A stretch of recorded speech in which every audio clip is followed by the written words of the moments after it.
I don't want to set the world on fire.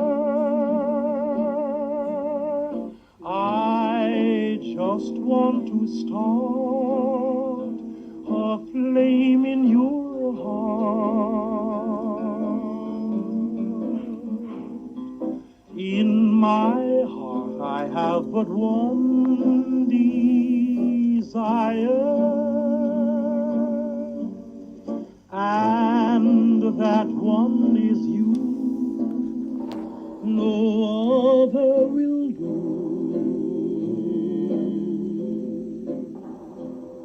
I've lost all ambition for worldly acclaim. I just want to be the one you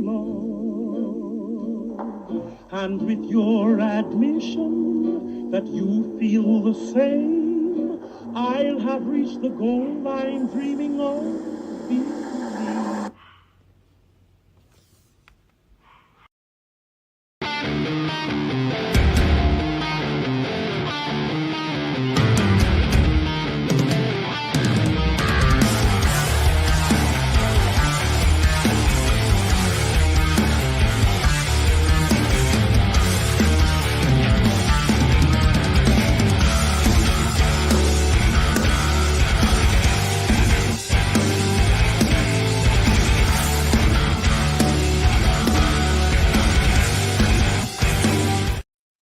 What's up, everybody? Welcome to another Sunday night edition of the Table Spot. And my name is Metal Mike. I'm joined here, as always, with the Sin City Wolf himself.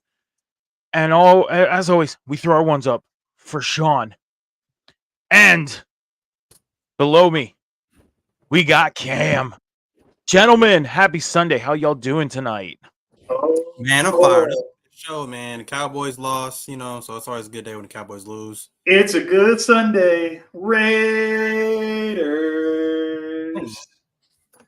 Also, I'm wearing my merch. So check that out. Off the Tops merch shop. If we didn't get hit with copyright stuff, I would totally play the Eagles fight song right now. Just saying. Oh man, I so would. Oh, sorry if you're a Giants fan, not sorry. I will say this. I know we are a wrestling show, but I have to say this. If we would have freaking lost that game, it would have been on us because of the stupid penalties at the end. What's up, Three defensive penalties in a row. 3 defensive penalties in a row, and you almost cost the game. That defense, but they stepped up that last play. So happy about that. Oh, got me fired up. Matt, how you doing tonight? But, gentlemen, we are here on another great Sunday evening for the Table Spot right here on Rivet City Radio's Twitch and Off the Top Media's YouTube channel. Just a reminder, everybody, head over to both networks on the Twitch and YouTube channels. Hit that follow button, hit the subscribe button, turn on notifications, check out all the great content going on both networks. Also, head over to patreon.com/Rivet City Radio to check out all the great content going on over there. So, gentlemen, let's get into it. Crown Jewel yesterday. WWE was in Saudi Arabia for an event they basically do every couple months, 6-8 months. They're over there doing Crown Jewel. And honestly, we went over the card last week on the show. And throughout the week, I kind of want to backtrack here. Throughout the whole week, all I've been hearing was this is like a glorified house show. And I'm like, really? Like 60,000 people in one of the biggest arenas over in Saudi, and it's being called a glorified house show? Like, would you guys thought of that for 1 second to even call it that? No, the Crown Jewel shows used to be glorified house shows, but over the last, year, 2 years, whatever it's been, they've started taking Crown Jewel shows more seriously. Yeah. So glorified house show, I don't know about that. That. The thing is too is like back when it first started, they would just take matches and throw them together. Like, for example, we had Rusev take on The Undertaker in a casket match. Triple H took on John Cena in like the last time ever match. Goldberg and Undertaker basically got thrown together, 2-week build. That was it. Like, it was almost like they threw it together and they did it. Now they're involving storylines. Now they're involving the stories that are happening on weekly television when they go over there. So it's back then, I would agree. I would have probably thought that to an extent, but now I wouldn't. Now I would not put that moniker on it. I couldn't. I really couldn't. So, but so yesterday afternoon, it started at 1 p.m. Eastern Standard Time. I turned off all my notifications of social media because I was at work, did not get to watch the show live. I watched it last night when I got home. So I was away from social media for a while until the end of the show. I finished the show at probably 2:00 this morning because it was about a 4.5 hour show. And we kicked things off with the World's Heavyweight Championship. Seth Rollins defending the championship against Drew McIntyre. And the thing I got from this match, number one, very physical. And at one point, Drew McIntyre hit a Claymore kick on Seth Rollins after Seth Rollins attempted a Phoenix Splash. But then Seth Rollins hit a pedigree, hit the stop. He got the 1, 2, 3. Seth Rollins retained. Guys, number one, your thought on this match. And number two, what would you grade this match? Cam, let's get started with you. Your grade and your thoughts on Seth Rollins and Drew McIntyre. So I kind of feel like this match should have been on. It should have been on before Roman and LA Knight. I felt like, you know, they should have did more of like a co-main event kind of feel for it. I don't know. I'm not really a fan of it opening the show. But outside of that, though, I thought this was probably one of the best technically sound, one of the most fluid matches, I think, between both competitors. This is the best match I think I've seen Seth do in terms of his reign as World Heavyweight Champion. One of his best title defenses, I would say. Definitely one of the best Drew match. I said this during, while watching the match, that this is definitely one of the best Drew McIntyre matches I think I've seen probably since Clash of the Castle when he fought Roman Reigns. So great match, great back and forth. They have immense chemistry there. I wouldn't mind seeing them, do a second match or a third match because it was just a really, really good match.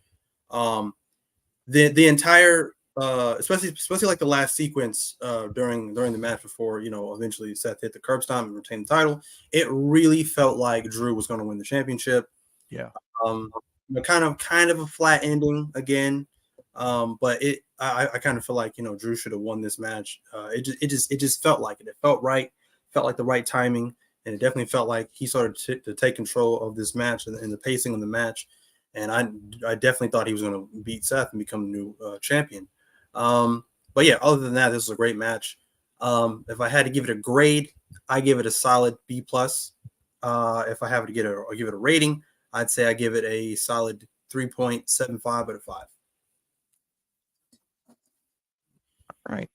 Yeah, I mean, again, like you said, like with the sequences and everything like that, for a moment there, you think Drew McIntyre was going to win this match. Before I give my thoughts, Sean, your thoughts on this match and your rating, your grade. What did you think about this match as the opening match?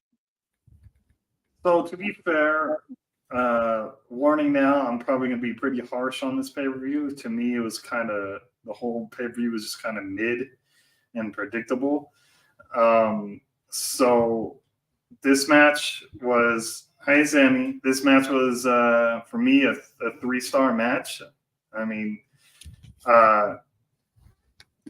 when Damian Priest came out, I expected him to actually cash in and not have Sami Zayn steal the briefcase and then do nothing with it after stealing it. Like, nothing was mentioned after they had that segment. So yeah, I mean, that was something definitely was going to get to in the moment. I wanted to get your thoughts on this match first before getting to the whole Damian Priest coming out to cash in. But at the same time, again, I think it was dumb to have Sami Zayn come out and take the briefcase. I've heard a lot of people say that they wish somebody would like that they would do like a storyline where somebody would steal the briefcase and cash in instead of the person that actually has the briefcase. I honestly think that goes against everything that they rule with that briefcase. Like, don't have somebody steal the briefcase and cash in when somebody else already has it. You know what I mean? Like that would make no sense, But yeah, I mean, hopefully this doesn't last too long with Sami Zayn having that briefcase. I hope, Priest gets it back. Because this is almost like the play on when you go to AEW, Jay White has the AEW title right now. Like, no, I hope Priest gets that briefcase back. Hopefully it's as soon as Monday night. We're going to go to the second match of the night. The World Women's Championship, Rhea Ripley defended against Nia Jax, Shayna Baszler, Raquel Rodriguez, and Zoe Starks. Now, one of the cool moves that happened and one of the cool sequences that happened in this match, Shayna Baszler had Nia Jax, she had Nia Jax, Raquel, and Rhea Ripley in a triple submission hold. Crazy triple submission hold. And then Rhea pretty much ended up getting the win. A huge riptide off of the top rope onto Shayna and Raquel, and ended up getting the pin, retaining the championship. Now, I have some thoughts on this match. I add them into my notes. That's why I kind of paused and then skipped over what I was going to say. Threw me off for a second. But, Sean, let's start with you. Rhea Ripley retains the championship. Some people are getting sick of this run. What do you feel about this run? What were your thoughts about this match? And what's your I'm getting sick of this run. We knew Rhea Ripley's going to retain. The whole match was a fucking clusterfuck. I'm sorry. The whole match was a clusterfuck. It just, to me, all those 5 women didn't really have chemistry in the ring. It could have been easily maybe one-on-one between Rhea and one of those women, or a triple threat. But 5 was too much for me. It was just a clusterfuck. I think Rhea and Shayna would have killed it. For me, if we're still grading the pay-per-view, for me, this would be like a 2.5. So, okay. Cam, your thoughts on this match? Well, going off of what Sean said, I agree with what Sean said. This match, it kind of disappointed me a little bit because I was really looking forward to this match. I mean, like I said, you have some heavy hitters with these 5 women in the match, and I expected it to be a little better. It was basically a salvageable train wreck, essentially. It was kind of all over the place. They kind of just looked unprepared, essentially.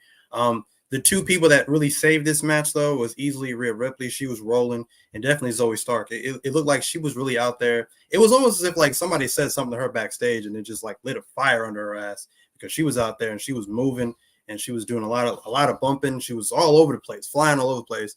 So she definitely impressed me a lot. Every time I see Zoe Stark in the ring, I become just a little bit bigger of a fan of hers. So I think she has a big future ahead of her if they book her correctly. But other than that, though, the last sequence of the match was probably the biggest highlight, I would say. The riptide to break up the pin, and then obviously pinning for the 1, 2, 3. Rhea Ripley retains. That was pretty dope.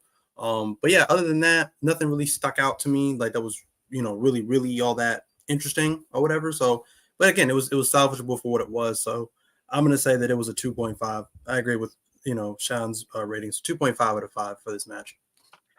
So real quick, before I give my thoughts on my rating, I forgot to give a rating for the World Heavyweight title match. I also gave that a 3.75, just like Cam. But moving forward to the World Heavyweight, the Women's World title match. Jax, what's up? Matt, what's up? We got Sam in the house, Al's in the house, Will's in the house. Appreciate y'all coming in tonight, checking out the table spot. Appreciate you so much for coming in and hanging out with us. So real one thing about this match that I had to say was Rhea Ripley was all over the place. Like, it's almost like she had to keep going. Like, if something was happening, every time I would like look at my screen, she had to be involved. It was almost like she had to be there at that moment. And that was kind of get me like, we know you're going to retain your championship. You have 4 other women in this match.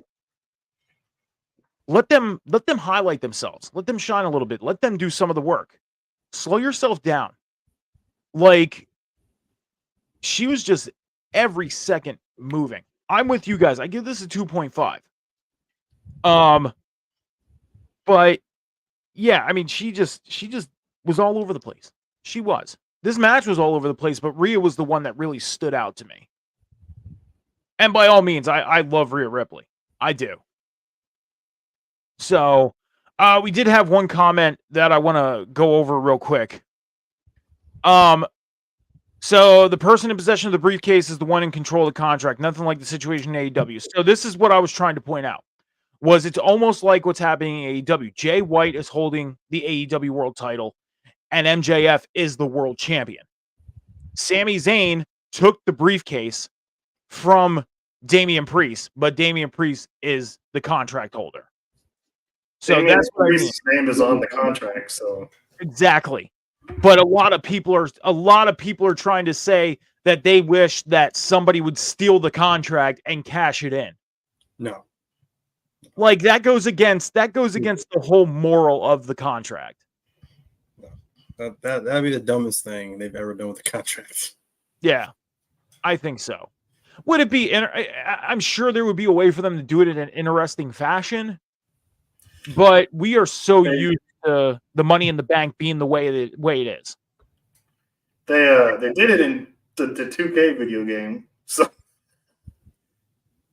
Yeah. I mean, and yeah, again, Miz took it from Otis. But to defend that, didn't the Miz win it in a match?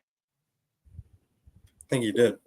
He won it in a match at a pay-per-view because Otis's partner turned on him during that match. This is basically like people are saying they want to see like a highway robbery type deal where somebody just takes the briefcase and cashes it in. I'm fine. Like they don't win it, nothing. They just grab it like Sami Zayn did and cash it in. So, I don't know. But we'll move forward to our next match. Third match of the night was John Cena against Solo Sikoa.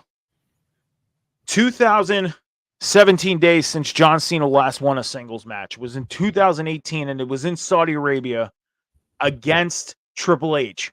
That was the last time that John Cena won a match. Okay?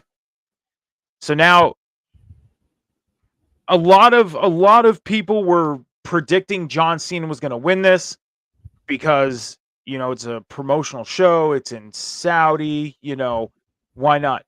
But you got to think you have a young talent of Solo Sikoa who can definitely use that push-up. And why not get it from working with a John Cena? So, with that being said, Solo Sikoa ended up getting the win of this match. Guys, your thought on this match? simply because John Cena's in the match, I give it a 3. Well, this whole match was nothing but Simone spikes. That's it. Solo didn't need this win as much as I love Solo. Solo didn't need this win. He could have afforded to take just his second or whatever loss it was to John Cena. John Cena hasn't won since 2018. Let that man have like one singles win before he retires. I know he's teasing retirement, but I don't think he should go out like this. I think he should go out in like WrestleMania, maybe him versus Randy Orton one more time, or him versus LA Knight, something like that, to put maybe LA Knight to put him fully over, as like, here's the torch kid, go and run with it. But yeah, Solo didn't need that win. Okay, and you're great on this one?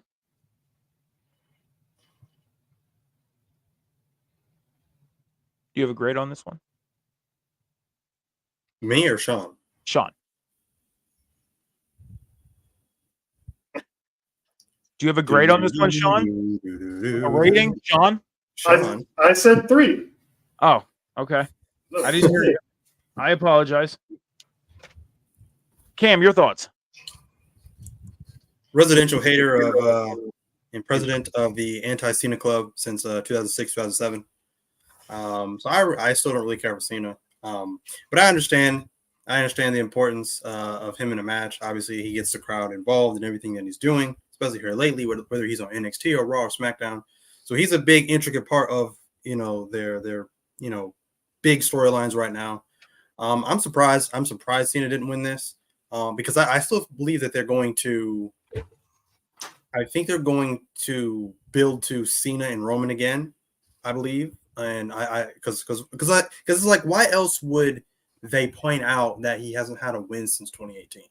So I feel like they're going to play up on that, and it's like, oh, Cena doesn't have it anymore, and he's trying to go into retirement and da da da da da. So they're playing all this up so that if he eventually gets his get back, and then builds that ladder back up to Roman, and then faces Roman again. When will that happen? I don't know. If that's in the cards, I have no idea. But that's what I feel like it's going to do. That's what I feel like they're going to do storyline wise. This match was not. I mean, it was essentially a ploy to get over Solo Sikoa, and good for Solo Sikoa because, like I said, I think he needed a win. He needed a big win against a big superstar. So what other way to get him over than to get him over by having him beat Cena? But the match was okay. It was really just Samoan spikes spammed over and over and over again. My rating for this, I'm giving it a 2. All right. It reminded me of like when he faced Brock Lesnar. Like when Brock Lesnar came back, it was just German suplex for this over and over and over again. Right. So yeah, like again, like I said before we started talking about this match, like a lot of people just assumed that John Cena was going to win because of it being a promotional type of thing over in Saudi Arabia. It'd be good. My thought was like nowadays I feel like that's a Cody thing. Like that's Cody's position in a sense because he's more so like the face of the company, like Cody or Seth, even Roman. John Cena doesn't need to win this match. It's definitely a better situation for Solo Sikoa to get a win because it helps him get that little bit of that push. With that being said, at the same time, Solo's in the bloodline. He's in a stable to where like he'd be in a good position to win a secondary championship, but unless they start something between him and Roman, which is far beyond the realm of even happening right now, probably. Well, it pretty much is. He wouldn't have his hands on world championship unless he would get shipped over to Raw and go after the world title over there. But again, even going over there, I feel like he would be more so in that mid card title situation for a while until he really gets built up. But this was a good thing for him to get this win, to get things started for his solo, no pun intended, his solo career on PLEs. I know he has the solo career on TV, but I'm talking about PLEs, pay-per-views, and getting wins there, and huge victory on his first one against John Cena. I'm in the middle of the pack with this one because Sean pointed out a bunch of Samoan spikes. We've seen a lot of the same moves happening during this match. I honestly didn't take too many notes on this match because it was a lot of the same. I'm in the middle of the road between you guys. I'm at a 2.5 for this one. Just because of how, like I said, how I felt with this match and the winner, But we'll move forward. We had a little bit of a segment. We had a Miz TV segment. So overall, I have a feeling I know what's going to be said here. But what did you guys think of Miz TV? Entertaining? Not entertaining? What did you guys think? So what I don't like about what they do, I really don't. I'm not really a big fan of the Miz, but with the current way he's being used, I don't really mind it because he's just kind of there. So obviously, there's rumors that he's going to go through a big change. Obviously, he's going through a major babyface push now. That's fine, cool, whatever. But save stuff like this for television, for SmackDown, Raw, NXT. Like, we need PLEs to be like you understand. PLE stands for Premium Live Event. Where is the premium in having a Grayson Waller effect show or a Miss TV show? Like we see that on regular television. You know what I mean? And regular television is not necessarily premium television now. It's just television. Yeah. So premium live events is like we got to see something special.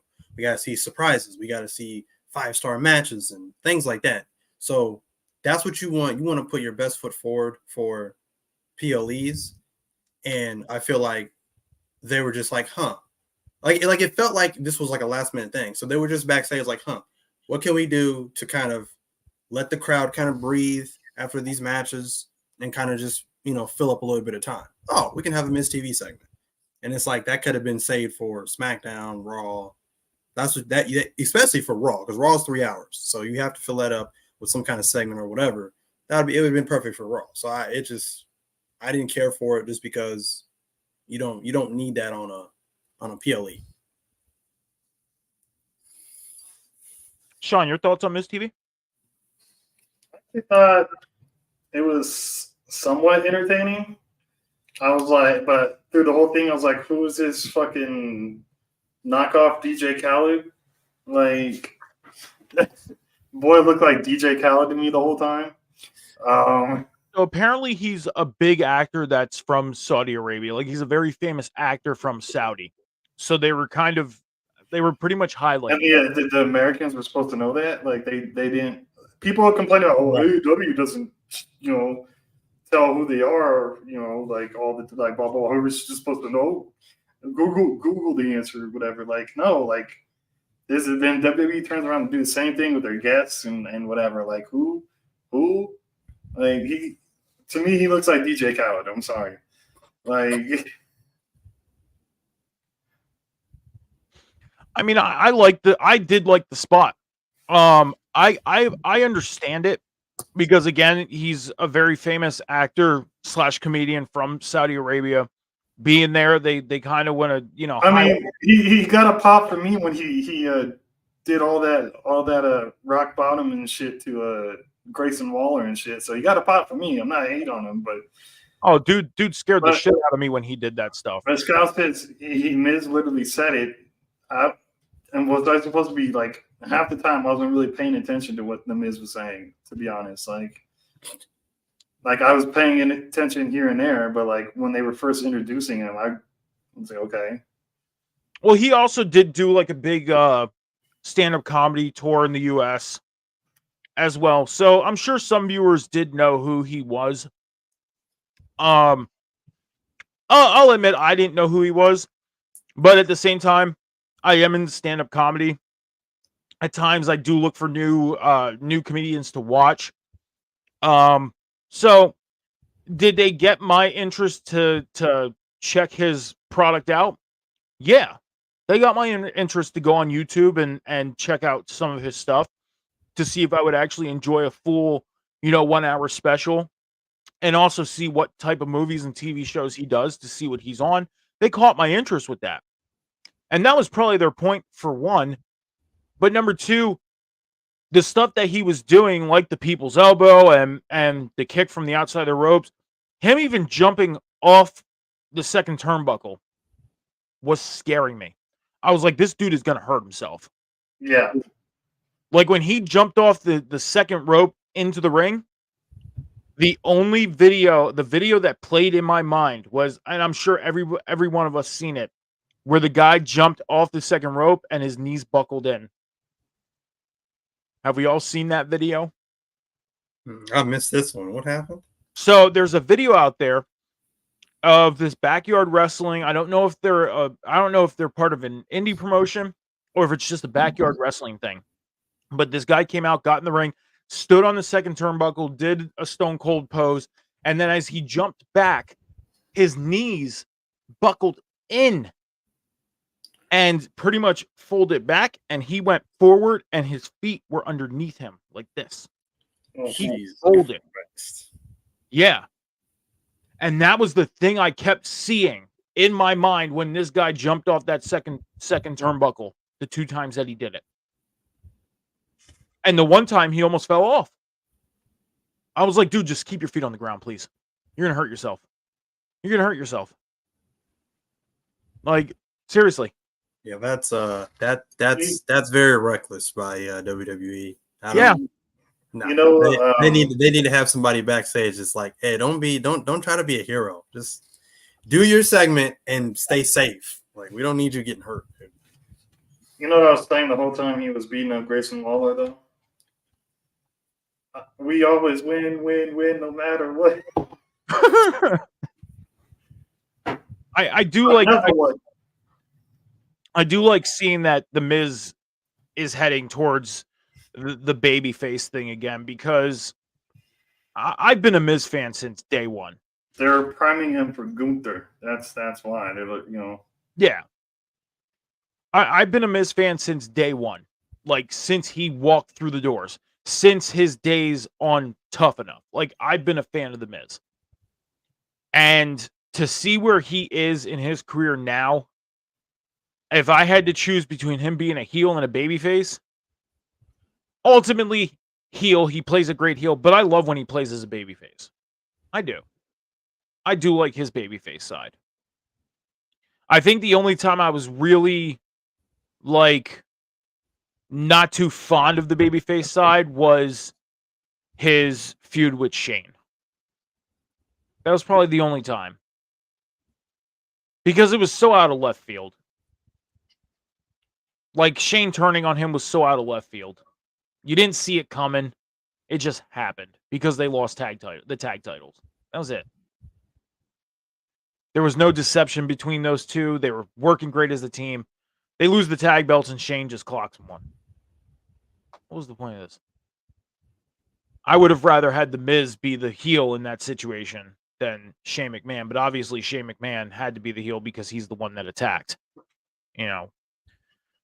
We move forward to the United States Championship match. Rey Mysterio defended against Logan Paul. Now, we know how this match got set up. Logan Paul, at his fight a couple weeks ago, won his fight, challenged Rey Mysterio for the United States title, and then about a week later, Rey Mysterio accepted the match while he was at a Rams game. We've seen this feud building up throughout the past couple weeks. We finally get there. And Logan Paul, for one, 96 million followers on social media. You think of how many people are in the world and take 96 million of them. Like, just think of that. Like, just think of 96 million people. How many states that takes up? You could take at least 5 states in this country. And he has that many followers. Insane. Insane.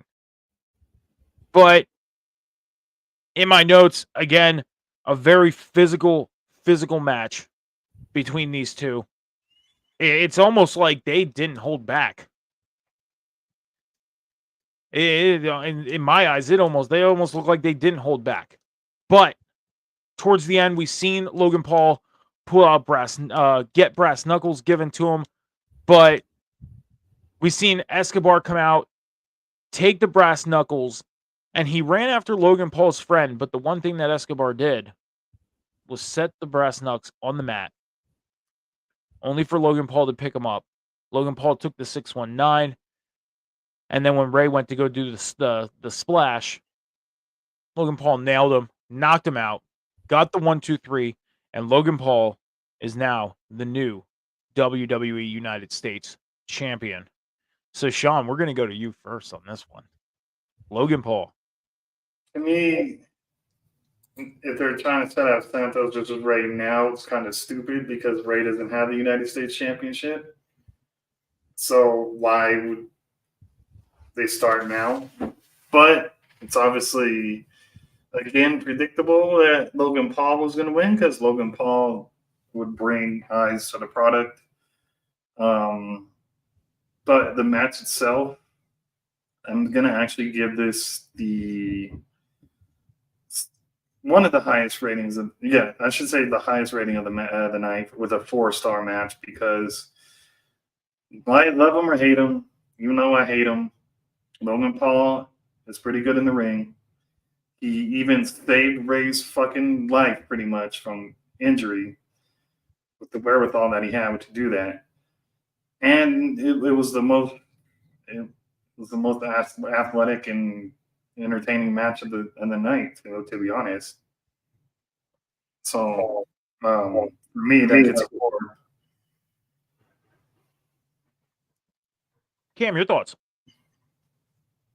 Oh man, so again, not the biggest fan of Logan Paul outside of wrestling, not at all. But I can't help but to respect the athleticism and the respect he's put on the wrestling industry since coming to the WWE and getting involved in wrestling.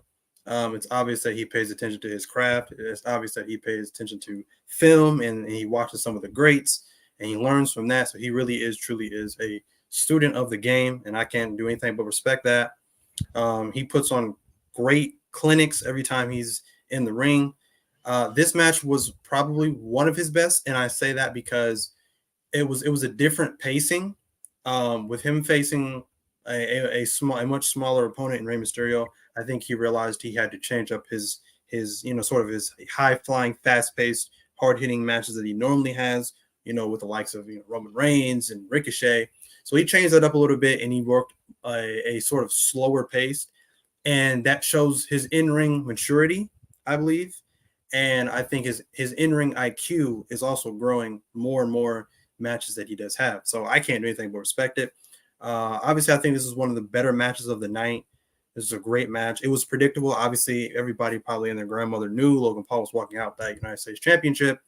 But yeah, I loved it. I loved everything. I loved the story they told in the ring. It was great. Again, to your point that you had said about the brass knucks, Santos Escobar came out. And then he just casually places him back in the ring, the closest to Logan Paul. So obviously that's building towards something. To what Sean was saying, why would they start building this now? Rey's no longer the United States champion. Well, they have to start somewhere. And personally, if you ask me, I've been waiting for months now for a heel Santos Escobar because Santos, his heel work was amazing. It was absolutely A+ coming out of NXT. So they got to start somewhere. And I think they're going to start with a feud with Rey and the implosion of the LWO. Hopefully we get Legado del Fantasma back along with heel Santos Escobar that I've been waiting for a long time as well. And so they got to start somewhere. And then obviously I think eventually maybe Santos will get a shot at the United States Championship, and then he'll probably win the title.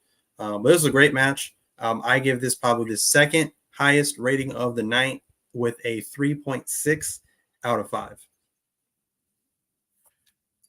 Yeah, I definitely agree. They do have to start somewhere. And if you caught at the end of the match, Logan Paul went over to Rey Mysterio and said, Rey, I respect you. Thank you for this match. You heard Logan Paul saying all that stuff. And you heard Rey say, you know what you did. Now, they can play on that.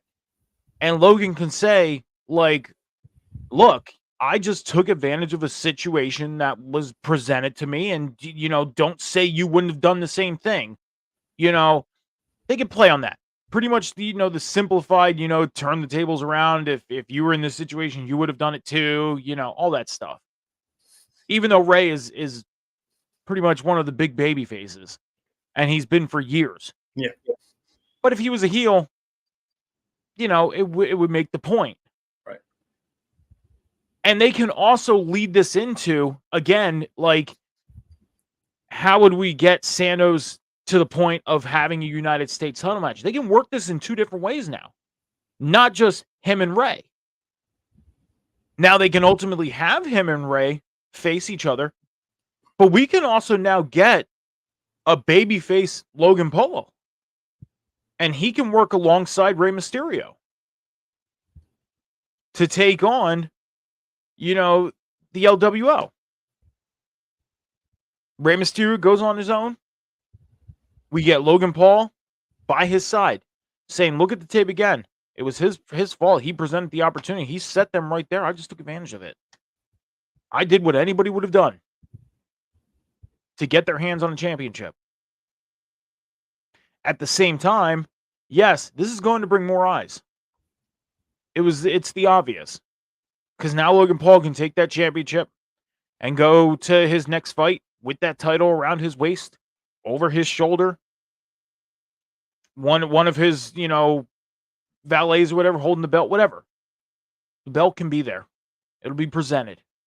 Not only that, on his podcast, social media posts, all that stuff. It's going to be all over there. He's going to have it. It's smart.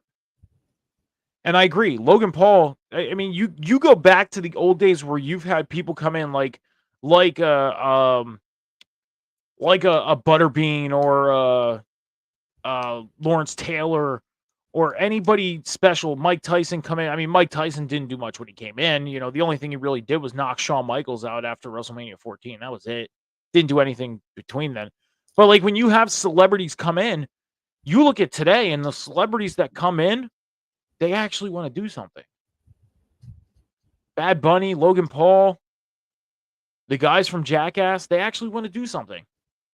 They don't want to just do the mediocre thing, you know, a couple things here and there. No, they want to work. And it's awesome. It's an awesome thing to see. If I had to pick out of all the celebrities that are coming in right now and working, Logan Paul has to be the best. Because he's putting all that work in. He's committing to it. Not saying that the other ones aren't, but out of all of them, I think he's committing the most.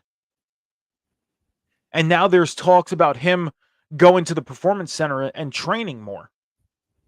It's no longer him just coming in when he's there's actually, you know, talks and rumors of him possibly becoming full-time.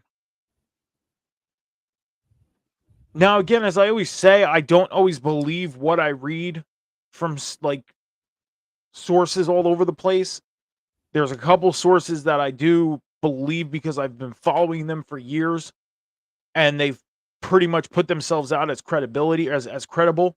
But at the same time, some of them that put these rumors out there, it's like, all right, you know, let's see what happens. But the question is do you guys think that it would do Logan Paul even more good if he would put that work in at the Performance Center? I mean, I think so. I think it would just smooth out his technique because he's still somewhat rough around the edges. Yeah. Like I know when he tried to go for the buckshot lariat in that match, it was like he threw himself over the rope with so much force, it almost like he almost like it like almost just buckled his whole body. Like he had to like readjust. It was a great adjustment. He saved it from it looking completely awful, but and I also think he kind of underestimated the size of Rey Mysterio because he's used to hitting that move on people his size or a little bit bigger. So I think he kind of underestimated that as well. So, but yeah, it was a great save or whatever. But yeah, he's still a little rough around the edges or whatever. But more work at the Performance Center, I think he can smooth out his technique and just only get better with that. The one thing I would say he would need to work on at the Performance Center, and I don't know the ins and outs of the Performance Center or what they work on and things like that, but it would mainly for me be if they provide like in-ring mic skills or just mic skills or whatever. That's one thing I would say that he probably needs to work on more of, because he doesn't really have mic skills. It's just kind of him being Logan Paul, like, and he's just turning it up to like 1,000. Yeah. You know what I mean? And it's kind of the Dominic Mysterio effect. No matter what he says on the mic, they're going to boo him regardless. So it's not really much of him really working the crowd. The crowd just naturally doesn't like him. So, but yeah, just mic skills. That's pretty much about it that I think he has to work on. Other than that, I think he's pretty golden. But yeah, so more time in there. I don't know about him becoming full time. I don't know about that part. I'm gonna take that with a grain of salt. But yeah, other than that, like I said, it was a good move by WWE because obviously we already know he's gonna bring in more eyes. So it just makes sense. It's a no-brainer. Yeah, I think him going to the Performance Center is going to work out really good for him. Like you said, the mic skills, definitely something he can work on. He can work on some things, kind of clean some things up with the in-ring, because we don't know really where he's been training, because he's obviously had to have been training, and he's got to be training with somebody. But now him going to the Performance Center and training with the up-and-comers, the NXT talent, even with some talent that are up on main roster that go there and train on days off and stuff, would definitely help him smooth a lot of things out.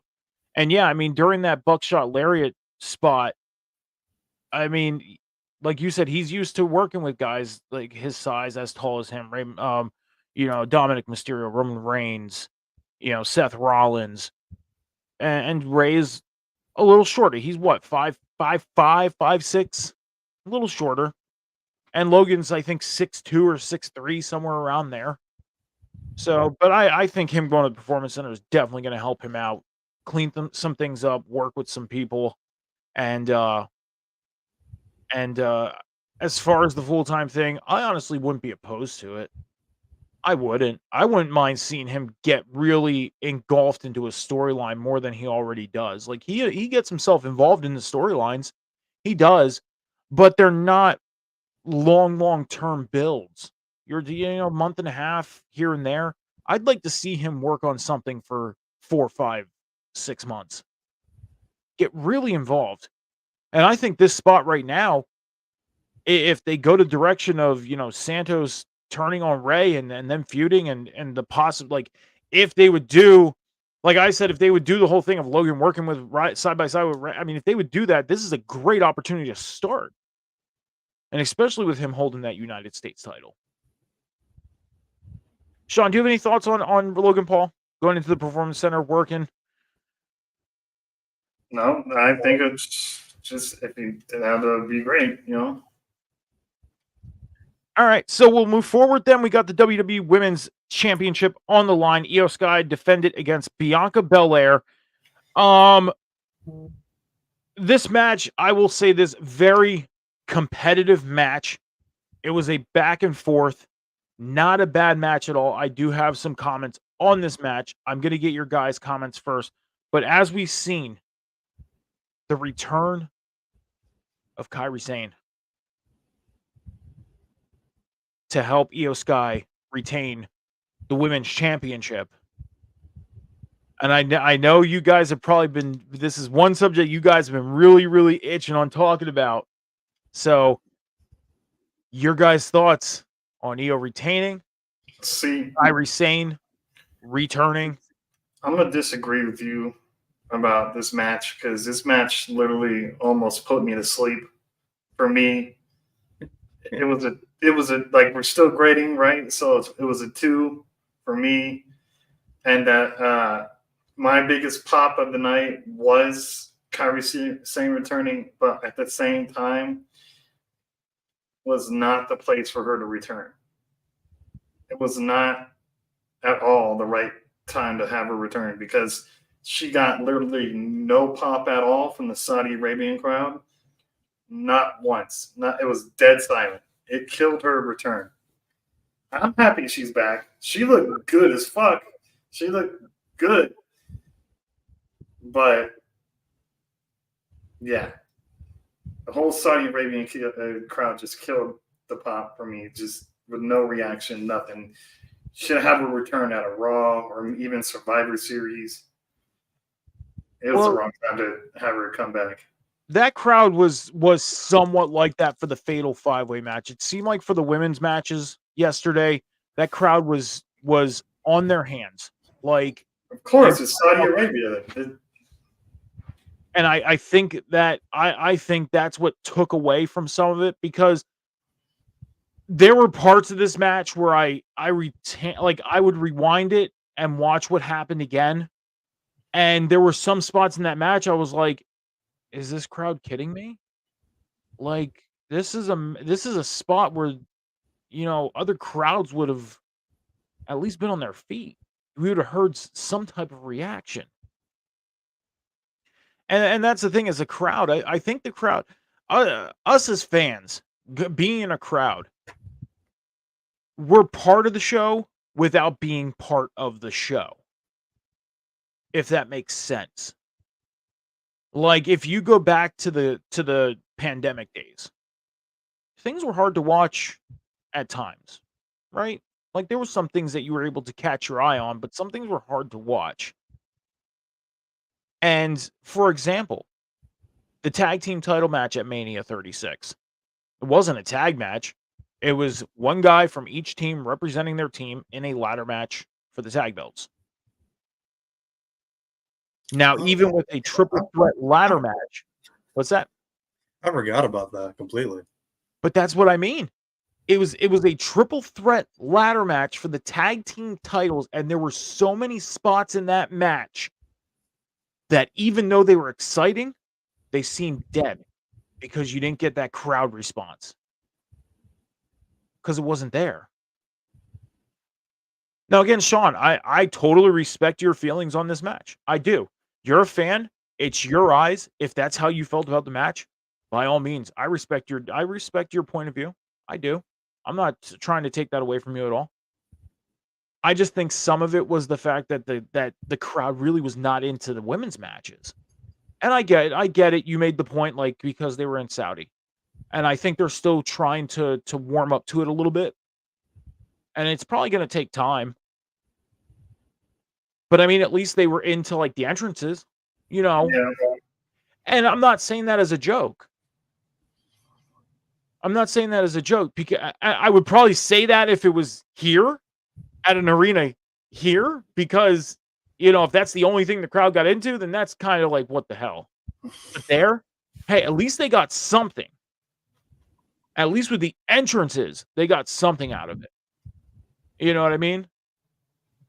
So, Cam, I'm sorry. Before you give your thoughts, I'm just going to give my grade on this match. I'm going to be around the 3-point area. I'm going to give it a 2.8 because this was, as I seen it, it was a back and forth. There were some really good spots in this match. Kairi Sane coming back was exciting. I think they were expecting that big, like, holy shit, but they didn't get it. And at the same time, I agree that it was a bad spot because they should have probably known that they weren't going to get it. They could have held her back. By all means, they could have read the room, seen that they weren't getting the reactions and responses they were expecting to get from the crowd, and said, not tonight. Stay back here. Let's wait. They could have saved it for Survivor Series. She could have been a surprise entrance in a women's war game match. That's what they probably could have done with her. And that probably, I don't know how you guys feel, but I think that would have been a better and bigger return for her. Yep. But I give this one a 2.8 because of the action in the ring. I was very surprised because of the fact on how things have been with Bianca lately and how people have felt and how people have felt about Io's reign lately. Like, this was actually a pretty decent match in my eyes. I give it a 2.8. Cam, your thoughts? I'm sorry. No, you're good. It was okay. I think I'm kind of on par with Sean. It was all right. I wasn't particularly invested in it. Just solely because I just don't feel like Bianca needs to be in that spot. Once again, I think they need to let her grow organically and just be away from the title scene for a while.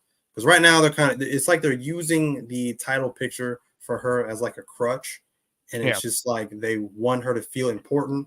And the only way they can do that is if they have her in the title picture. And I don't think that's the right move because she obviously has importance as a part of that roster away from the title picture. So that's the move I think they should go moving forward. Glad that Io retained. Obviously, I think the division just kind of would have went right back to where it was going if Bianca had won. In terms of Kairi Sane returning, like I said, once again, right along there with Sean. It was weird because she came out and like when the camera kind of like panned around to her face or when she like turned around or whatever, it was like the audience kind of like they kind of stood still for a second because they were like trying to figure out like who is that? Oh, it's Kairi Sane. Oh, okay. Oh, okay. Oh. And then it was like the smallest little tidbit of a pop when they realized who it was. And I felt like it just kind of deflated her whole return hype. And to your point about her coming back as a surprise for like Survivor Series, I don't even think they don't even have to do that. They could have just had like, once again, the how I had planned it out was they could have had Io beat Bianca clean, no help from Kairi, none of that, right? Beat her cleanly, then come out, then like the next week, following Crown Jewel, SmackDown, have her Damage Control, celebrate her, another successful title defense, blah, blah, blah, and then gets interrupted by Kairi Sane. Boom. Then they start that feud between Kairi Sane and Io. And I felt like the reaction she would have got by her having her entrance music hit, that crowd would have been like, it would have been a much bigger pop. You see what I mean? So yeah. And I felt like they should have rolled it, the caliber of talent that Kairi Sane is. I feel like they should have rolled the red carpet out for her, just like they're doing right now for Jade Cargill. So it was just like she kind of got the short end of the stick in that regard. They kind of forgot about her until just now. So I didn't really feel like they didn't really feel like they really needed her in this match. We know how good Io is. I don't really feel like Io needs Kairi Sane to win this match, or Damage Control for that matter. I'm waiting for Damage Control to finally just be done and have Io have a title reign on her own, because she's good enough on her own that she does not need anybody's help. So I'm waiting for that. But yeah, it was an okay match. Kairi Sane being back, obviously that's big implications that we get to see Kairi Sane versus Io Sky, which I'm all for. Take my money. But I'm going to give this match a 2.5 out of 5. I mean, the one thing they did get out of this was that surprise look that they got out of Bayley. Because with Kairi helping Io and then standing in the middle of the ring with her, raising her hand, hugging each other, and Bayley just had that look on her face like, what the hell? Like, what? Like, she was just in the shock. They got that money shot from Bayley. And now they can start that whole demise of Damage Control, because now it's going to be split. You're going to have Io with Kairi. And Bayley, yeah, she has Dakota, but she only has Dakota to an extent, because Dakota can't get back in the ring right now. Right. So it's almost going to be like Bayley taking on Io and Kairi. Right. But I feel ultimately when Dakota is healthy enough to get back into the ring, you get Dakota. Bam. Dakota can go on her own. That's one person I want to see get that boost. For sure. Absolutely. Is Dakota Kai. Like, I've, ever since Dakota Kai showed up on my TV, and I know Dakota Kai has showed up on all our TVs at separate times. We've all been introduced at separate times to Dakota Kai, because I'll say this, I didn't know about Dakota Kai until like her mid NXT, like, run. I wouldn't say run, but like her being in NXT. That's when I was introduced to Dakota Kai. This is what I'm gonna say. I want to happen. Dakota Kai turns babyface and teams up with Tegan Nox again.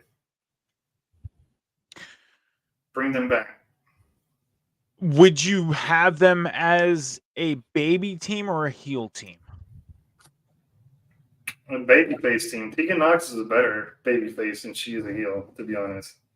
See, I like Dakota more as a heel. Like, I didn't mind her. I didn't mind her as that whole like team kick babyface. I didn't mind her as that.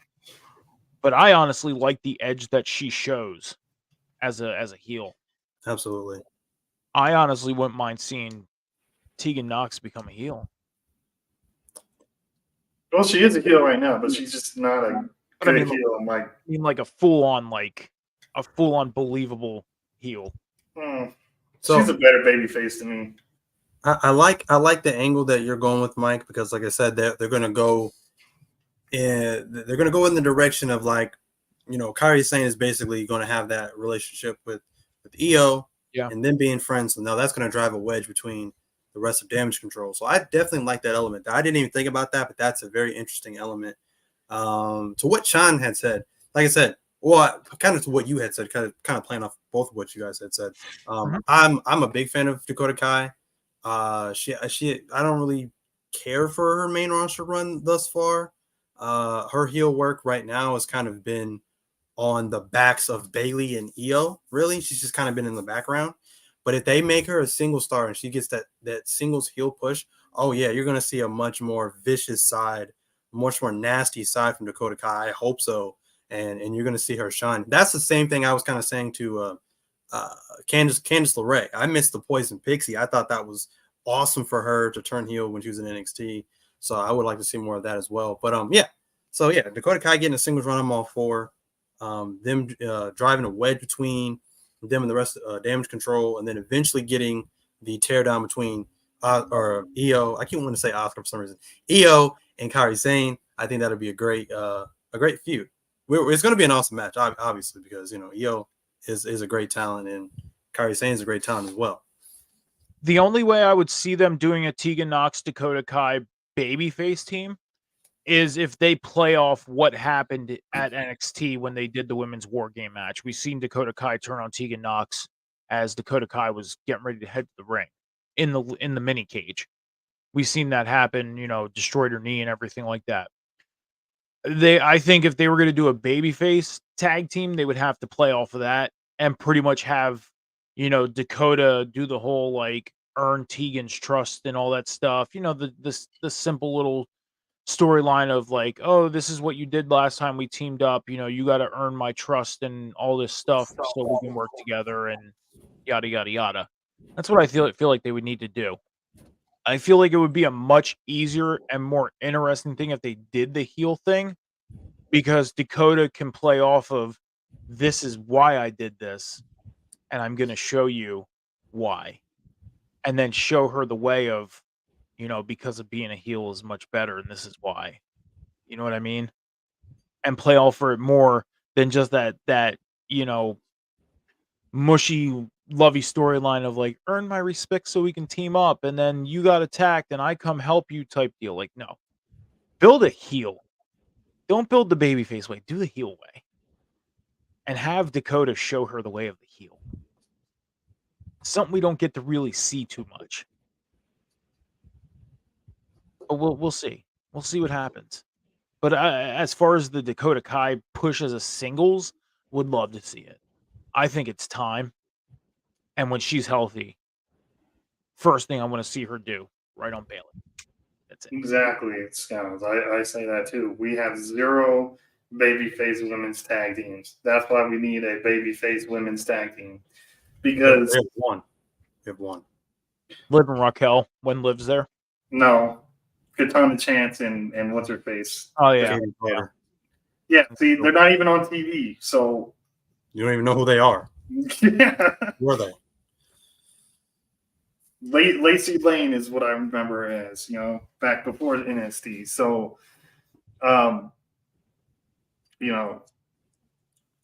Team Kick would be a perfect babyface tag team because Chelsea Green and Piper Niven, whatever the fuck they're calling her now, it's a perfect heel team because Chelsea Green is the fucking just this, Karen of a character, and she's playing it so well, and her Piper's just in the background, just being that silent kind of like heel.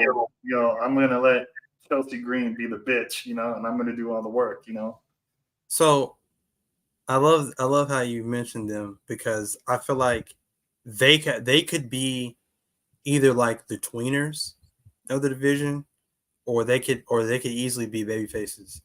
I say that because the whole like Chelsea Green thing she's got going on, being like the Karen of the division or whatever, that could get over as like a comedy thing. And I could see fans really taking to that as it just being funny. And that would ultimately just Halloween turn them baby face. As the Heart Foundation. I'm sorry for cutting you off. Look how they dress up as the Heart Foundation. To be fair, too, I love Chelsea Green before she even was in TNA. Before Tough Enough, I love Chelsea Green that long. But what really got her over in WWE to me right now is Samantha Irvin.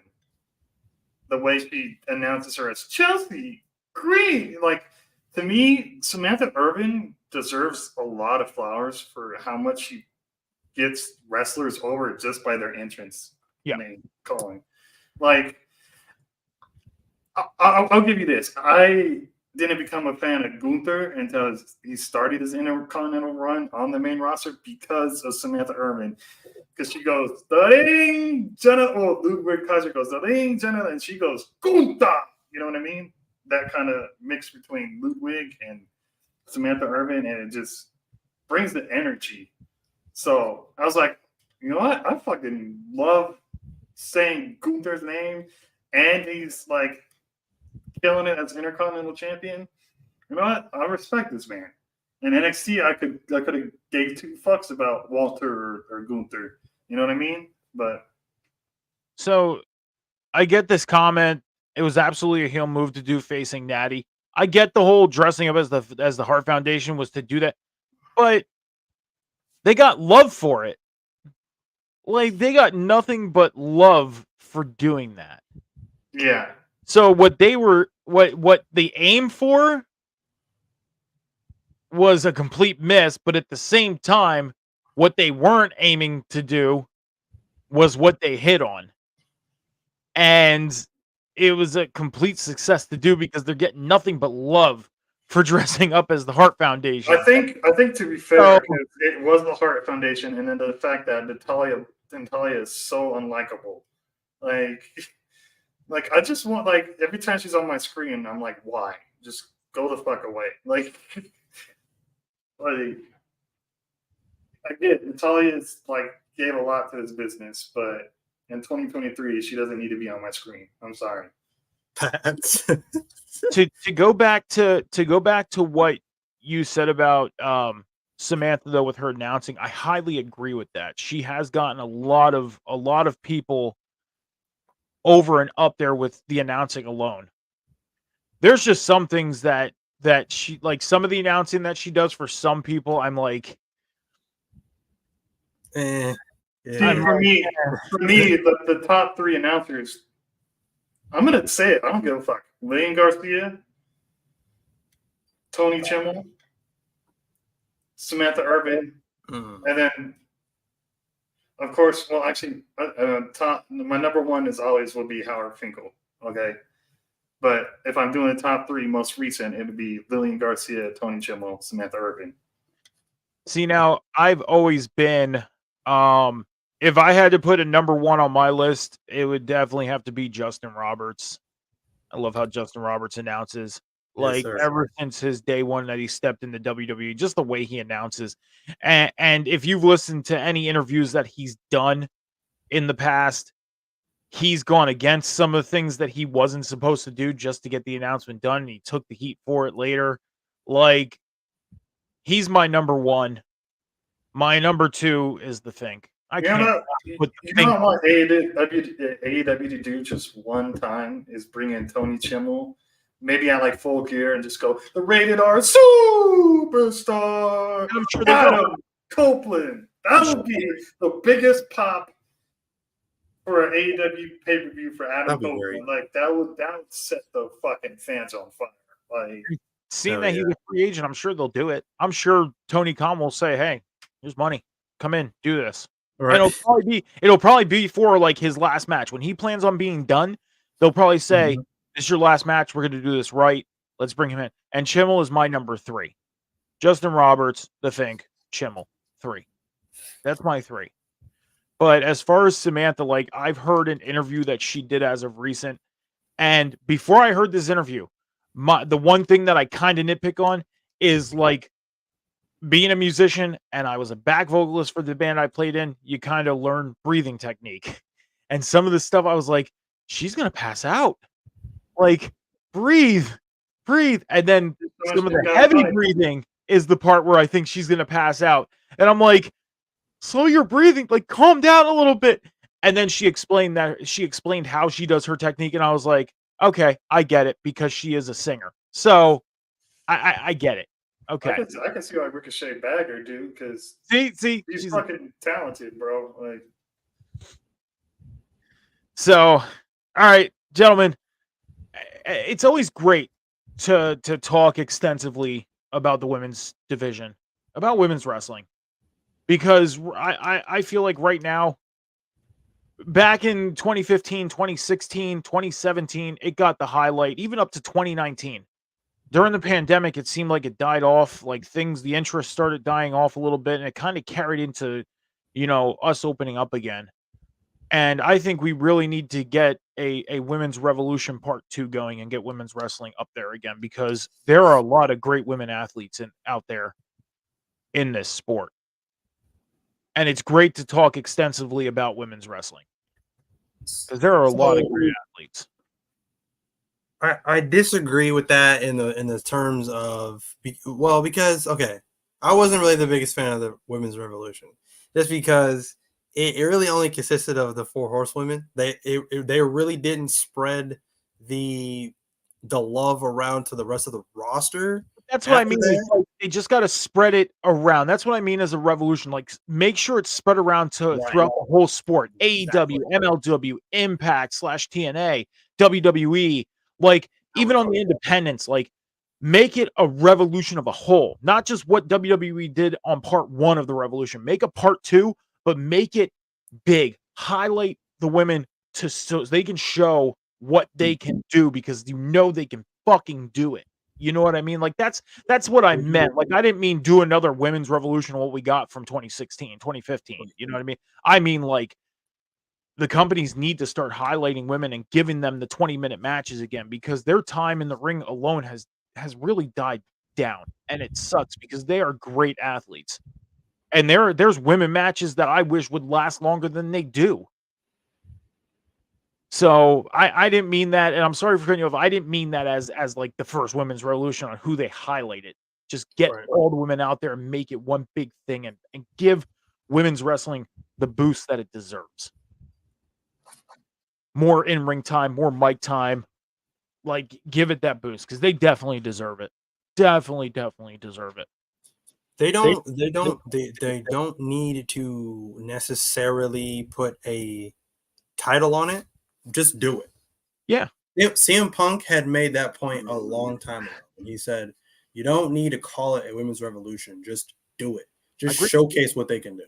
I agree. No name, no none of that. Just do it. I agree. And I feel like they're here as of late, with the last few months, I think they're headed in that direction. You know, they have the women's breakout tournament that just concluded on NXT. They're going in the right direction. So, and I sure hope they stay on track. Like, do not fall off track with it. Keep it on track. Like, even if you go into, like, we go into the Fatal 5-Way that happened at Crown Jewel.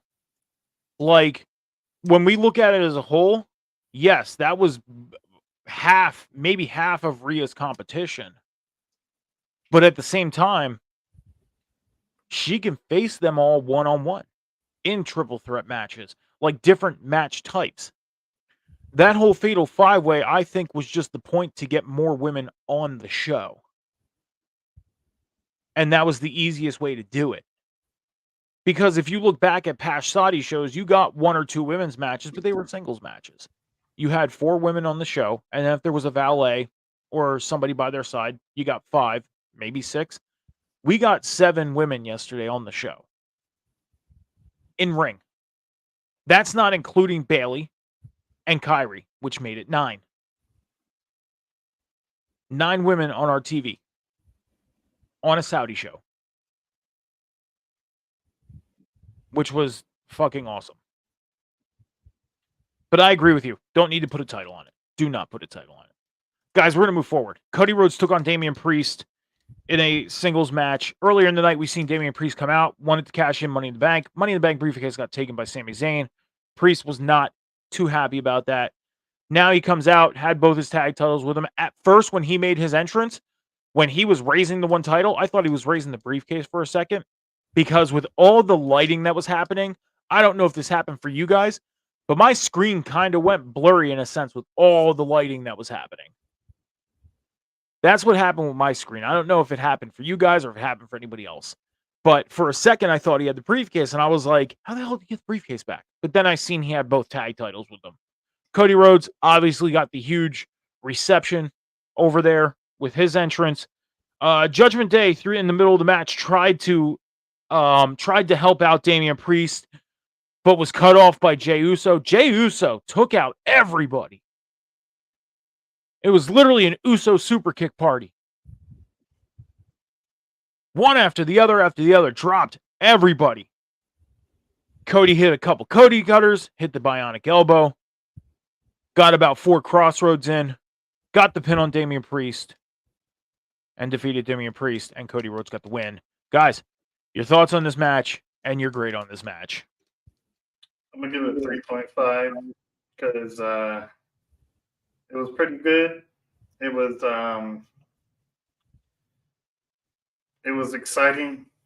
It picked up excitement when the Judgment Day came down and Jey Uso was super kicking everybody. And then obviously Cody gets a win, which is really predictable. It's like, all right, Cody, even though I kind of wanted Priest to win, I wanted him to win in his cash in. Like, I was just doing it because I was like, come on, just give us something different. But all in all, the match is still really good, and I give it a 3.5. All right, Cam, your thoughts on this match? So right off the bat, I'll give it a 3. This match obviously woke up the crowd. Once again, to your point, as you said earlier, Cody right now is obviously one of the biggest baby faces, if not the biggest baby face right now in the company. So any show that he's on, he's obviously going to excite crowds and get them involved in the matches. So as we had talked about earlier, how the crowd was just kind of sitting on their pockets, kind of dead. Seeing him come out just from his entrance alone, people were just singing right along with his entrance music, super loud pop for him. So he obviously woke up this crowd, and so another predictable match. Not a bad thing though. Obviously, Cody Rhodes right now is the chosen one. He's like Captain America right now for WWE, and he's still on his long winding road back to Roman Reigns, probably at WrestleMania 40, as all of us are predicting. So it was a pretty decent match. So as I said, Cody Rhodes was obviously the predictable win on this one, and like I said, I feel like he is the face of that company right now, which would put him at the point of winning this match. Special event. You have your face of your company. He's going to win a match. I gave this one a 3.2. Oddball, but 3.2. Because part of me was kind of like, I really just wanted to see Damian Priest and Cody Rhodes. I didn't want to see Judgment Day get involved. I didn't want to see Jey Uso come out. I didn't even want to see. I was hoping, Kevin Owens, Sami Zayn, and anybody else who's been involved in this didn't come out. Like, I was just like, I don't want anybody to come out. I just want to see Damian Priest and Cody Rhodes in the ring, one-on-one. I feel like that they can put on a great match without having all the involvement. Was I upset that we got the involvement? No, not at all. But at the same time, I was like, I don't feel like it needed it. Because I felt like this was going to be a pretty good match, even though we know who was going to win. There's one person that I'm really surprised. JD McDonough. Okay. When he first showed up, it was in a backstage segment with Finn Balor in the parking lot or at the loading docks or whatever, and we just seen JD in the shadows. Okay. And your first thought was, holy shit, that's JD. Like, there's been rumor of him coming in and possibly taking over the Judgment Day. Ever since he's been involved, doesn't give me that feel whatsoever. They have him playing off as this whole, special messenger and pretty much getting his ass kicked. Like, there's nothing special about it. What's that? He's basically the little brother of the group. Exactly. That's the feeling it's giving me. It's not giving me this whole, I'm going to beat Finn and take over this group. Why? Because Rhea's the leader of that group. Rhea is the leader of the Judgment Day. That's what they're giving me. And by all means, I'm not saying I hate it. I love it. Rhea Ripley's my favorite. Why would I not be happy about it? But at the same time, I want to see her break away and be on her own ultimately. I don't even want to see her with Dom anymore. Like, I want to see her on her own. because of that entrance last night, like I was like, okay, Fatal 5-Way, she's on her own. Nobody's coming out with her. Like, this is badass. I like this. Rhea Ripley alone. Or even if she's part of the Judgment Day, at the same time, she doesn't need to be a part of it. Can we just mention how she looked like a mix between the Crow and Edward Scissorhands, though? She did. But she looked fucking awesome. She looked badass. Like, somebody posted a picture of her on social media, and I commented. I said one word: stunning. Like, she is a very attractive woman. I will say that right now. Yes, I crush on her. I'm not going to lie. Crush on her. But I did not want to see all the involvement. Wasn't upset about it. Expected Cody to win this match. As far as the roads back to Cody getting back to Roman, I know you guys, I know we get into this almost every week. And I know I say the same thing every week. And to an extent, I feel like I have to kind of put this out there. I don't feel like the whole finishing the story has to be specifically with Roman and taking his championship. And this is the reason why. Is it okay if I explain this? I think you have in the past, but go ahead. Okay. I did, but to a small extent. I didn't really get to put out everything that I have together here. So back when that picture of Dusty was taken, Dusty didn't win the title. He won the match by DQ. They got the snap of him holding that title up because they thought he won. Okay? And that's the championship that has been haunting, basically. That's the championship that he feels like he needs to get his hands on. Ultimately, it was Roman Reigns' championship back at WrestleMania. Why? Because it was the only world title. Now you have two WWE World Championships. The World Championship, the Undisputed Universal Championship. Back then, they only had the one world title. So ultimately, if we don't get Cody and Roman, and Cody ends up winning Seth's belt, realistically, he finished the story. He got his hands on a WWE World Championship.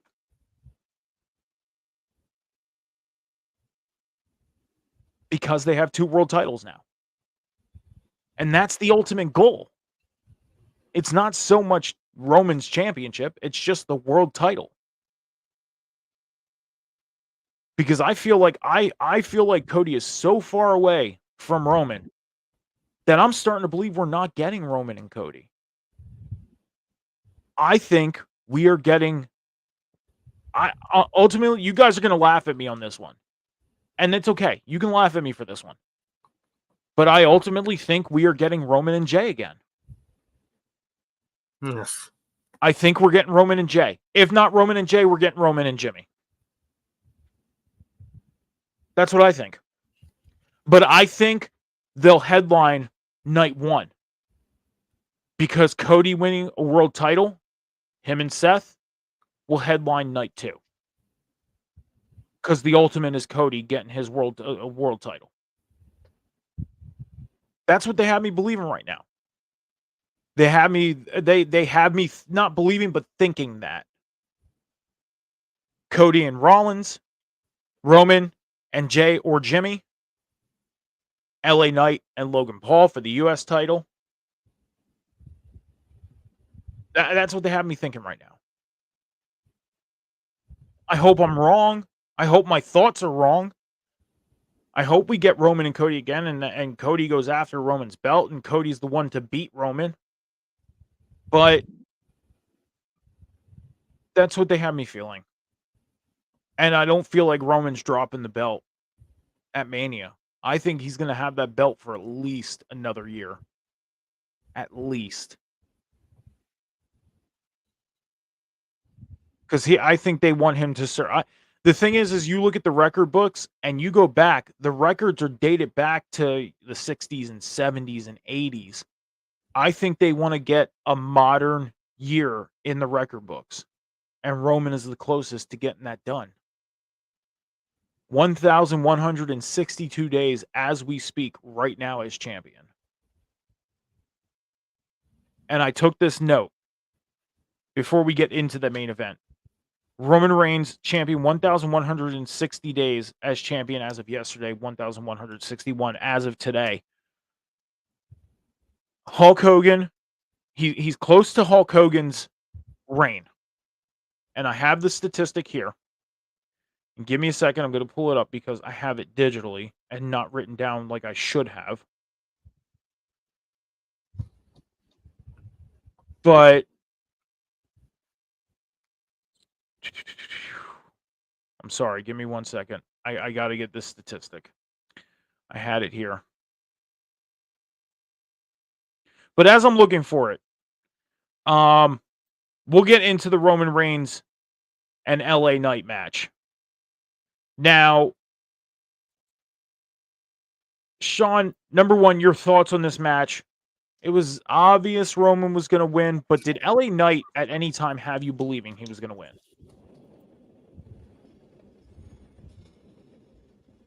Not really, because I knew Roman was going to win. There's like time for like LA Knight got a pop and shit, yes, but you just knew Roman was going to win. LA Knight wasn't going to win.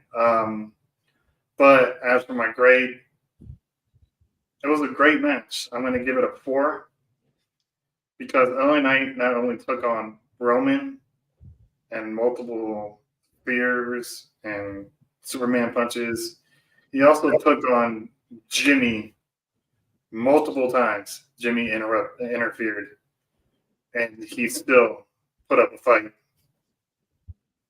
So for me, that match was a 4.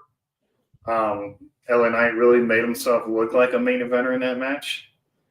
And yeah, he definitely is a main event player. So, Cam, before we get to you on the thoughts on this match, I got the statistics down. Hulk Hogan, 1,474 days. That's why I think they want to have him hold that belt for at least another year. Bruno Sammartino held it for 2,803. That's pretty much a 7-year reign. Do I think they'll go that far? Probably not. But Hogan's, I think they'll try and surpass Hogan's. They'll try and surpass Hogan's. And they're a year away from it. 1 year. To be exact, you're looking at 313 days. So that's a little under a year from tying Hulk Hogan and 314 days from beating it.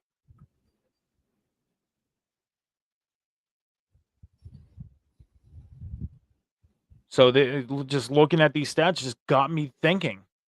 And you guys know I spend a ridiculous amount of time thinking about shit like this. I got to get a life for some reason. Like, I need to do something other than sit around and think about wrestling all the time. I know I do. But at the same time, I can't because I love it so much. I don't know. You guys can laugh at me. I know you want to. Cam, I seen the smirk. You can laugh at me. I'm okay with it. You guys can laugh at me. But I sit around and I think about this stuff. And today I was thinking, how far away is he from Hogan? How far away is he from Bruno? How far away is he from these other guys? And I think at least they're going to get to Hogan. And that's why I don't think Mania 40 is going to be the time. If they're going to have him lose it at any time, it's going to be 40, probably Mania 41. If they're going to save it for a big show, it's going to be Mania 41. I don't think they do it at 40. But Cam, your thoughts on Roman Reigns, LA Knight. Does LA Knight have you believing? Did LA Knight at any time have you believing he could have won this match? You know, and the reign of Roman Reigns? Not really. Not until I think he hit the BFT, and then obviously Jimmy got involved and then put his foot on the rope. So maybe for a split second there, possibly. But you know, I was more impressed with just the pacing that he mainly controlled the pacing of this match the entire way through.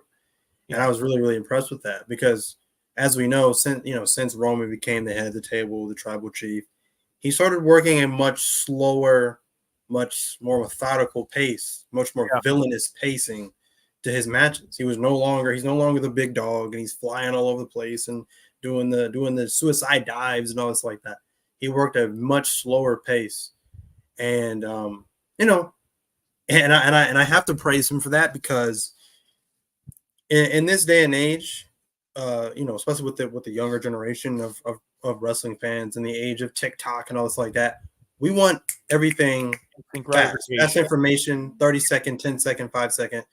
And I feel like with this new crop of talent in wrestling and this newer style that we're not used to from the 90s and the 80s and stuff like that, fans, I feel like nowadays are spoiled because they're used to the speedball Mike Baileys. They're used to the Will Ospreys. They're used to the Kenny Omegas. They're used to these move after move after move, like these matches that are just rolling and just never stop. Ray Phoenix, right? All those guys. They're used to that kind of stuff. The high flying spots and stuff like that. They're used to that kind of stuff. Even if people say, even if they want to sit on here and shit on it and be like, oh, this is crap, you still liked it because you're going to talk about that match over some of the veterans like Christian Cage, who were a slower paced match. You're going to talk about that match more so than you're going to talk about the slower paced match. So I praise Roman for being able to master a slower paced kind of match because he's made that exciting and he's put his own touch on it and he's put a lot of storytelling into that match, and it makes you feel something when you see those kinds of matches because he's mocking his opponent, he's mocking the crowd. That's storytelling in the ring along with the slow paced style matches. But in this particular match, this has got to be probably one of the best matches that I've seen Roman do, along with Drew, along with Sammy. But because of the fact that LA Knight put in so much great work and great stuff into this match, and that man was working overtime, and he controlled his pacing of what he likes to do in this match, as opposed to what Roman did. Roman had to then elevate his style to keep up with LA Knight. So the chemistry between them two was magical. They both were able to get in their own style that they like wrestling and put on an absolute classic. And this was one of the best Roman matches we've seen in a while. So I definitely like it. I'm going to give it the highest rating I've given any other match on this card. And I'll say it's a 4.3 out of 5. Now, the reason why it's not a perfect 5 out of 5 is because it was, again, the typical same old same rinse and repeat ending we've seen in Roman's matches. Someone from the bloodline gets involved. That ends up costing LA Knight the match. Now, it didn't directly cost LA Knight necessarily, but it still played a factor into him losing the match to Roman. So my biggest concern now is where does LA Knight go from here? Obviously, he probably looks forward ahead to Survivor Series and possibly War Games. War Games is now back for Survivor Series. We've got that confirmed already. So maybe he plays a part in a Survivor Series War Games match at some point. So that's my biggest thing is how do they book him going forward? Because since he did not get the job done, it didn't beat the big bad villain in Roman Reigns. But ultimately, this was a fantastic match. 4.3 out of 5. Yeah, I'm not trying to one-up you with my grade, but I gave this a 4.5. 2.2 above what you gave this. And the reason being is because of how much work LA Knight put in. There was a question posed on Twitter, X, whatever you want to call it, earlier tonight by somebody. And the question was posed, do you feel like LA Knight went over or got over without going over? Yes. Because he got so much offense in. Yeah, we see other guys get offense in on Roman Reigns, but this match kind of felt a little different. Yes, Chop, thank you for joining us here tonight. We're about 25 minutes away from the end of the table spot. We were talking about WWE's Crown Jewel PLE from yesterday. But this match seemed a little more, I think the easier way of saying it was organized. Like LA Knight would get some offense in, and then Roman would turn it around, and we would get a little bit of Roman offense. But then the tide would shift back over to LA Knight. And then the tide would shift again over to Roman. It was an even matched out. It wasn't all over the place. Like, if you go back and watch a Roman Reigns taking on Jey Uso or Roman Reigns taking on John Cena, it was so back and forth at the most randomest times that it didn't seem like anybody had any type of upper hand at any point in the match until the end when Roman did his thing and won. This match was so evenly put out to where LA Knight got his offense in, Roman got his offense in. And to play off, to piggyback off of what Cam said about Roman Reigns, slower, methodical pace, the storytelling. The one thing that really, really highlights for me of stuff that Roman does is the dialogue, the talking to the camera, the talking to his opponent during the match. And he doesn't even have a mini mic attached to him so we can hear him. You hear him through that camera mic saying what he's saying to his opponent as he's taking care of business. Not grabbing a mic from outside, nothing hooked. It's just pure. You hear him talking through that camera mic.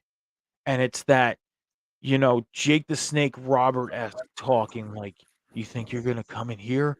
You think you're going to take my title? You think you're going to knock me off the head of the table? It's not going to happen. I'm the tribal chief. Like, that's what it is. And it gets you hooked. And it all started in that Hell in a Cell with Jay back during the pandemic. And that's the one thing I always look forward to when it comes to a Roman Reigns match. And that's one part of the reason why this reign does not have me tired of it at all, because I love the work that's being done. Not only that, we're not getting that instant gratification of a title change. Yeah, he's had it for 1,162 days. Yes, it's a long reign. But we're going back to the days of guys holding championships for not weeks, not months, years. You had to work and really knock the champion down to take that crown off of him. Not just go in and think you're going to roll him up in 3 seconds and win the championship. No, you're going to have to work. And Roman Reigns has me hooked. Another statistic put out, and when people look at this, I know there's going to be a lot of comments on this because of the minimal work that we're getting from Roman Reigns. Number one, another thing I love too, we don't need to see him. We don't need to see him all the time. I know he's champion. We don't need to see him. If he's not involved in anything, why? Why do we need to see him? Use that TV time to look what it did for LA Knight. We didn't see much of Roman Reigns, but we've seen a lot of LA Knight. And what did LA Knight do? He worked. He opened his mouth. And he got us believing for 1 second there's a possibility he can go in and beat Roman. But one statistic, Roman Reigns has had 54 title defenses. Hulk Hogan, the man that he's coming up on within the next 314 days, 468 title defenses. Now, I know people would probably say that just means Hogan worked more. Yes, Hogan did work more. That takes us back to the days where those guys worked 4 or 5 nights a week, twice, almost 3 times a day. That's the difference. And he defended the championship in every match.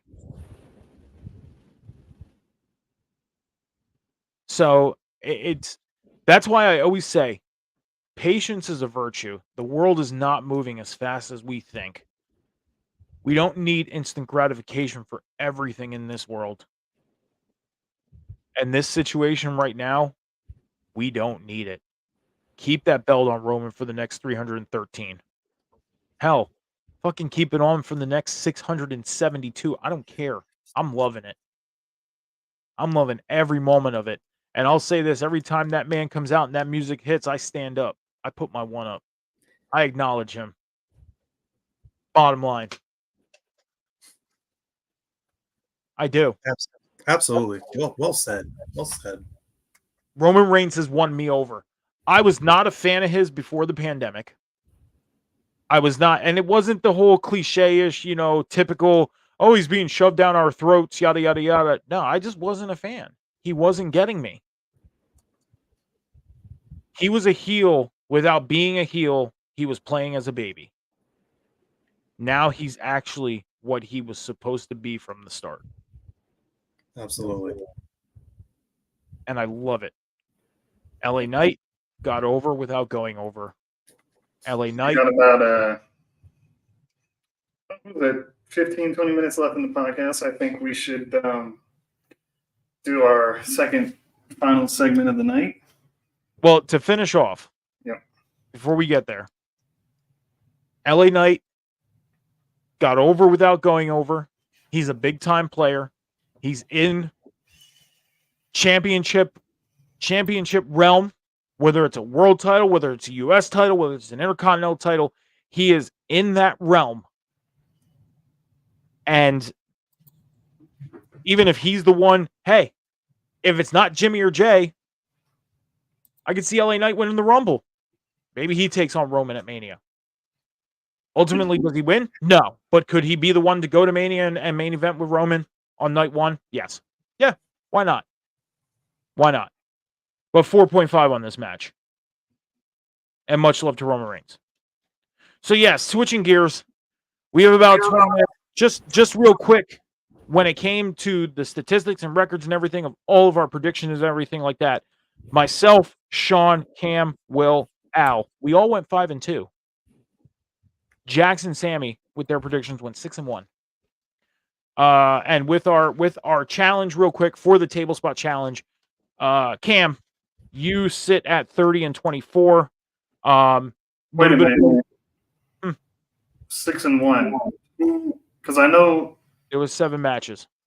All right, I know, because I know Sammy picked Solo, didn't she? So she got that. So she got Bianca wrong, right? Right. Bianca's the only one she got wrong. Okay, Yep. Yeah. With our table spot pay-per-view challenge, Cam, with your late start, you're 30-24. You're still kind of in the realm for 2023. You're behind by like 30 matches. But with 2024 around the corner, we hit the restart button, clean records. It's pretty much down to me and Sean right now. Sean, you're at 68.5 and 31. I'm at 65 and 34. So I'm not too far behind. One more and I get 69. One more half point, you're at 69. So you need to get a half point somewhere. Nice. Well, gentlemen, yes, we have about 15 minutes left into the table spot. Now, here's the deal. I did ask when I announced the rundown for the show tonight. I asked you guys to make your top 3 rivalry lists of all time, whether it was WWE, AEW, even on the indies, doesn't matter. What rivalries were your favorites of all time? Now, with that being said, we have 15 minutes left. Do I feel like we're going to get this full segment in with the rivalries and what we want to talk about with it? Probably not. So how about we do this? I want to do it still. You want to do I want to do it. You want to do your full list? Yes, because I have it up here.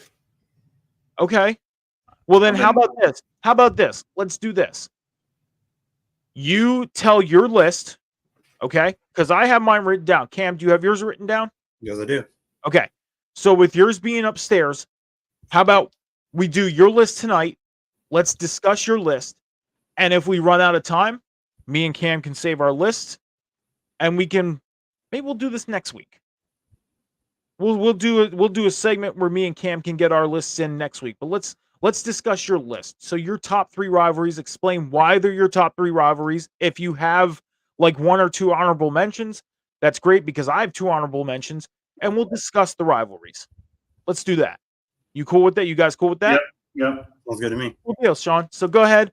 Your top 3 rivalries. Explain why they're your top 3 rivalries, and then we'll discuss them. So obviously, number 1 is going to be the most obvious choice in between The Rock and Stone Cold Steve Austin, because I think that's what we all grew up on pretty much, is The Rock and Stone Cold Steve Austin. It was just what drew us in the Attitude Era, it was like you either were a Stone Cold guy, or you were a Rock guy. For me, I was always a Rock. The guy was just oozed swag and confidence and like I don't know, something just drew me to The Rock as a kid. I was like, this is my favorite wrestler of all time. Number 2, another obvious one, John Cena and Edge, because that kept the Ruthless Aggression era on the map pretty much throughout that whole era. Edge as this fucking rated R, just douchebag scumbag with Lita. Like, I just fucked Matt Hardy's girl. I'm gonna take John Cena's championship. You know what I mean? So that rivalry, when he really made Edge become the legend that he is. And then my number 3, of course, is the most recent one out of all these. It's Kenny Omega and Will Ospreay, because those series of matches have been nothing but fucking amazing, 5-star bangers. Whether it's Tokyo Dome, whether it's Wembley or AEW, I'm sorry, not Wembley, but whether it be AEW and whatever, no matter the settings,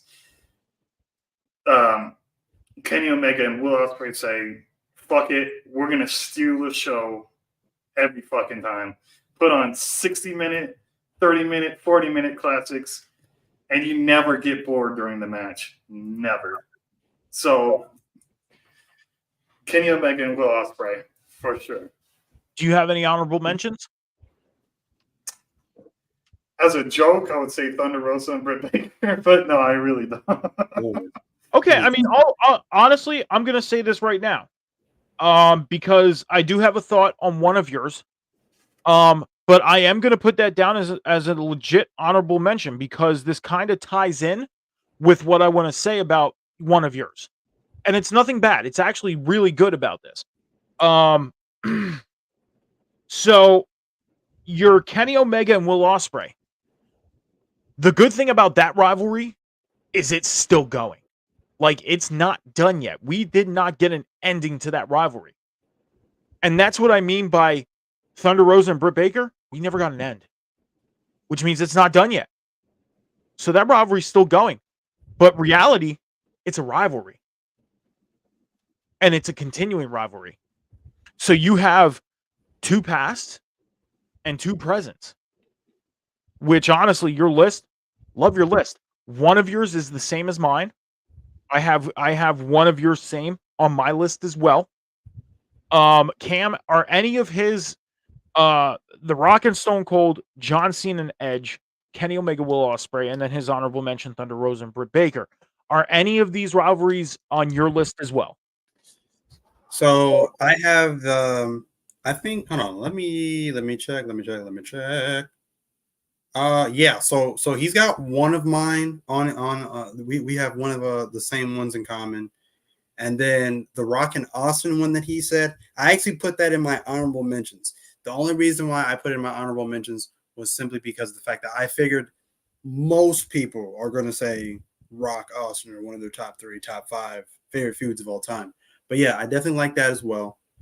And I didn't have this on my list. I thought about it, but I didn't put it on my list. But I definitely like Omega and Ospreay, and I definitely agree with what you're saying. It's still an ongoing feud. It's not done yet, and the matches that they've produced thus far have been nothing short of freaking amazing. They have those. You got to understand, those matches have literally turned the wrestling world upside down. like everyone, like from pro wrestling Twitter, Instagram, anybody on the IWC was talking about those matches. Anybody who's into wrestling was talking about those matches, and they were like, holy shit, what did we just witness? So I have the one that I have the same of is, which is my number 2 on our list. Now, again, me and Cam will save our lists for next week. We'll go over our list, but as far as the same as we have, my same one is actually my number 2, and that is Stone Cold and The Rock. Their first match happened in 1997 at the D-Generation X in your house pay-per-view.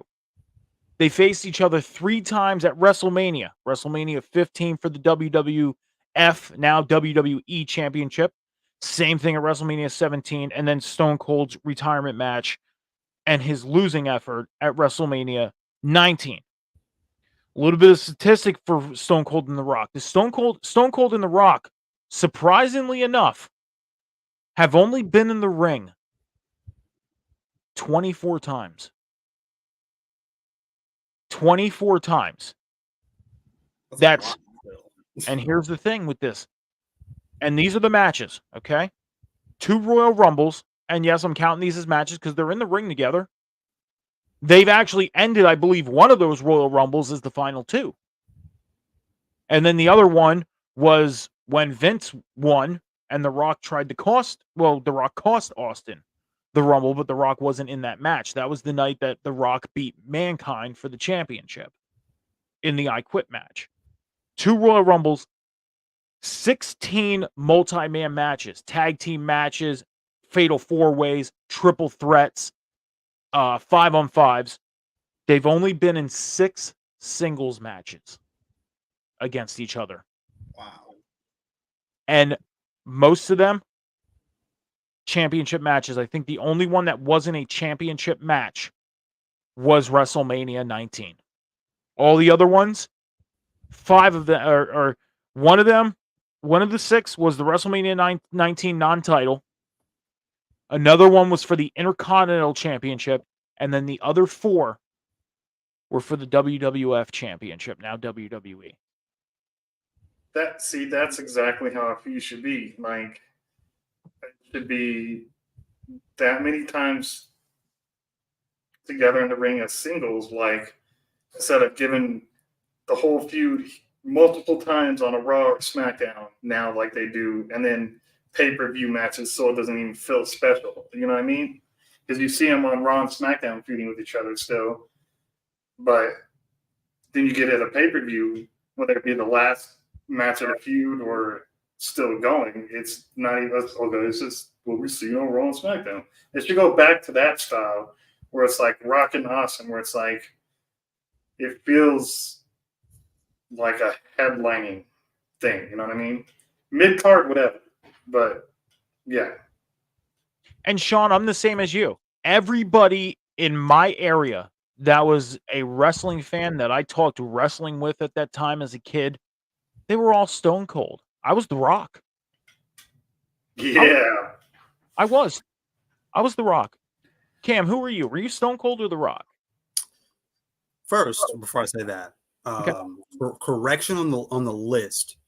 Sean, you said Matt and Edge was on your list, right? No, Edge and Cena. Edge and Cena. Edge. Okay. All right. Never mind. I just said because Edge fucked his girl and it just went full man. I thought you said Matt and Edge for some reason. Anyways, He mentioned their situation. Yeah, I mentioned their situation. That's what confused me. Anyways, but yeah, so growing up, man, way back in the VCR days, man, I had the VCR of Stone Cold. It was like the short like Stone Cold biopic they had back in the day. Yes. I also had the VHS of The Rock.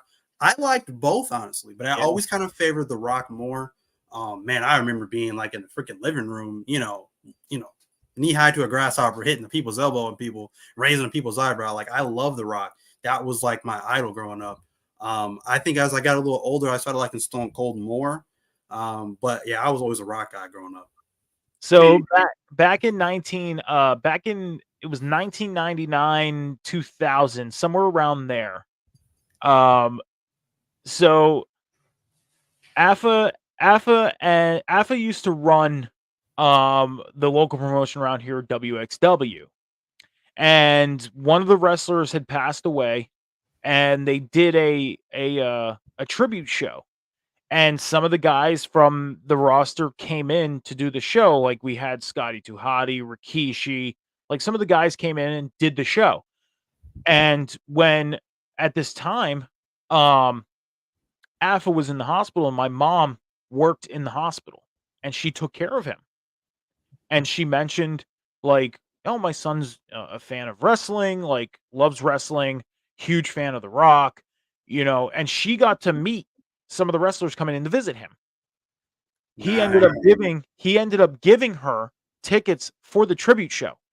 But not only that, and a lot of people don't believe me on this, I have a picture somewhere, but earlier in the day, at the training center for WXW, The Rock did a meet and greet, and I went. I met Dwayne Johnson, and it was 3 weeks before his Iron Man match. It was 3 weeks before his Iron Man match with Triple H. What was that, Sean? So I fucking hate you. Like, I have the picture somewhere, and I remember the shirt that I was wearing that day too. Back in the days when WWE used to sponsor NASCAR cars. There was, I believe, a Rock one, a Stone Cold one, an Undertaker one, and there was another one, I think Mankind. And I had the Rock's one on with the NASCAR on the front and him doing the people's eyebrow on the front of the car. And I met The Rock that day with that shirt. I was excited because I knew nothing about it until I showed up. And it just so happens I had that shirt on that day. I was just told I'm going to meet a wrestler. And I was like, oh, I'm going to throw my Rock shirt on. Just so happened I was meeting The Rock that day. And the only thing I was able to get out, because I was so enamored into the fact that I was meeting him, the only thing I said was, good luck against Triple H in 3 weeks. I hope you win. Nothing else came out of my mouth. Nothing. That's the only thing I was able to get out of my mouth. And that moment just sticks with me. Just sticks with me. Not because of the big star that he is today, but it's the fact that I got to meet my favorite wrestler at that time. Just like AJ Styles. AJ Styles is... I've been a fan of AJ Styles since day one. Since he showed up on my TV. And I've met him a couple times when he was in TNA. And I caught one of his shirts at a WWE house show. It took me 16 years to meet AJ Styles. I'm not giving up on The Rock, damn it. I will say this. Or Cena. If you ever, The Rock does answer you on social media. Oh yeah, he retweeted me a few times when his song came out with Tech Nine. I was like, yeah. He has messaged me on Facebook a couple times. I message him first, obviously, but he does message back. I would hope to think it's him, not just somebody controlling his social medias. But even if it is somebody controlling his social medias, I don't care. In the back of my mind, it's The Rock. I don't give a shit. Right. You know what I mean? It's close enough. It's The Rock. Yeah, exactly. That's just like DDP. I messaged him on Facebook a couple times about yoga because I've thought about doing the yoga. And I would love to meet DDP. DDP seems like a really down to earth dude. You know who messaged me the other day, like on Instagram? Can you take a guess? Tiffany Stratton. No. Is it somebody current? Yes. Where do they wrestle? WWE NXT. WWE NXT? Yeah. NXT, man or woman? Woman. Nikita. Oh yes. Yeah. Yes, Nikita Lyons. I was giving my second guess. She said thank you. I hope all is well because she always responds to me and everything. So I was like, yes, it is. Thank you. Just her taking time out to always respond to my comments or even a DM or likes my stories all the time. She's like, that's why she's one of the best fucking people in the world. Real quick before we get back into the Stone Cold Rock talk real quick, because I do want to piggyback off of something that Cam said. I do have to thank Sean for this. When we went to Impact, we met Giselle Shaw and we met Deonna Purrazzo after the show. And now every time I say something on Giselle Shaw's post on Instagram, anything like that, she'll always answer back. And it's not a generic answer or anything like she says to all the people. No, she says a specialized message for everybody that messages her. So I have to thank you, because if it wasn't for you, I wouldn't have met her. I would have met her, but I wouldn't have had the extensive conversation that I had with her that night.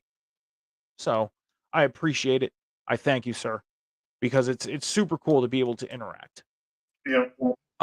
But back into the Rock and Stone Cold thing.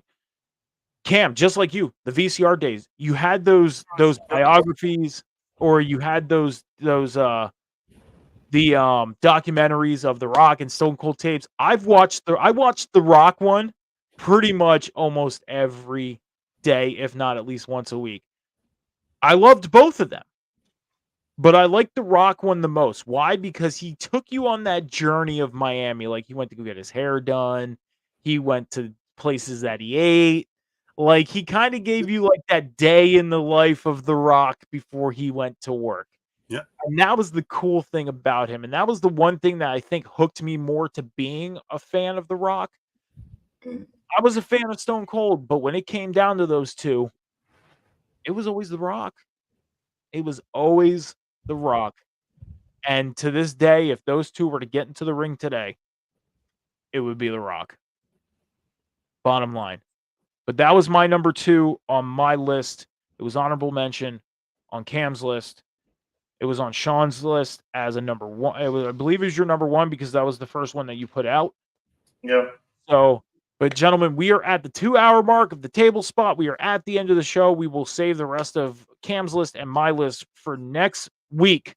So, before we get out of here tonight, Sean, if you want to get yourself out, your social medias are on the bottom. Make sure to go follow Sean on all the social media platforms that are on the bottom. I also do have the social pack down there, as you can see. And There you go. So, you see what I'm wearing. You see what I'm wearing. Let everybody know where you can find it. Get the Sin City Wolf merch on Off the Top Media's merch page, link in my bio, also in the Off the Top Media's bio. So you can't miss it. Go buy a hat, a shirt, a cup, a mug, a sticker. Put money in my pocket, please. Cam, all your socials are on the bottom there. Make sure to head over to Cam's social medias, hit that follow button, subscribe, check out all the great content he puts out. Puts out some awesome videos on Cam. I will say this, and I have to give you your flowers on this one. Your TikTok videos as of late has been like my most viewed, most anticipated videos. Like, the things you put out, man, like, I'm not just saying that because we're live and I want people to, I'm legitimately saying, like, go check out this guy's videos because they're very interesting. They will put you in the mind frame that I kind of go in when it comes to thinking about shit. Probably not to my extent, but it will put you in that position. So go follow Cam on his social media as well. And Cam, let everybody know where they can find you here on Off the Top Media and Rivet City Radio. Well, obviously, you already set up the alley-oop. Now you got to slam dunk it.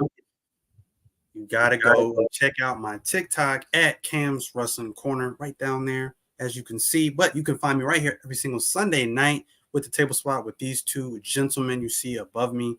And you can check me out every single Wednesday night right here on River City Radio with the boom immediately following Dynamite, and on our sister page, Off the Top Media, every single Friday night review with Jamie and Scouts.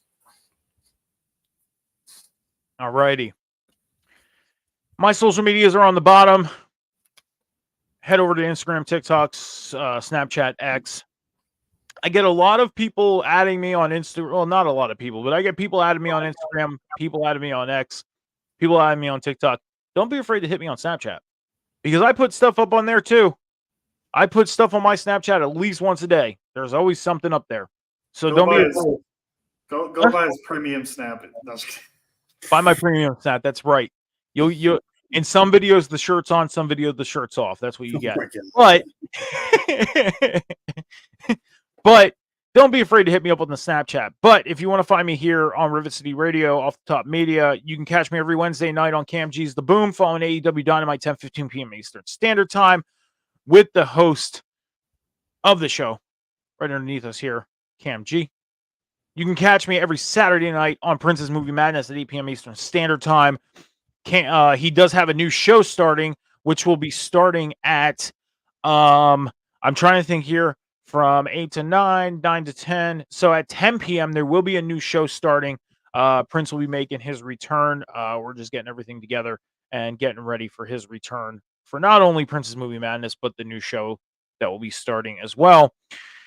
And you can catch me every Sunday morning, Rivet City Red Zone, 11 a.m. Eastern Standard Time.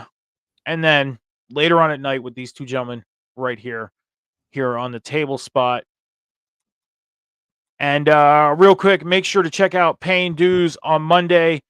And you could check out, sorry for the interruption, on Tuesday, check out Nerdy News at 4:20. And on Wednesday, Cam G's The Boom.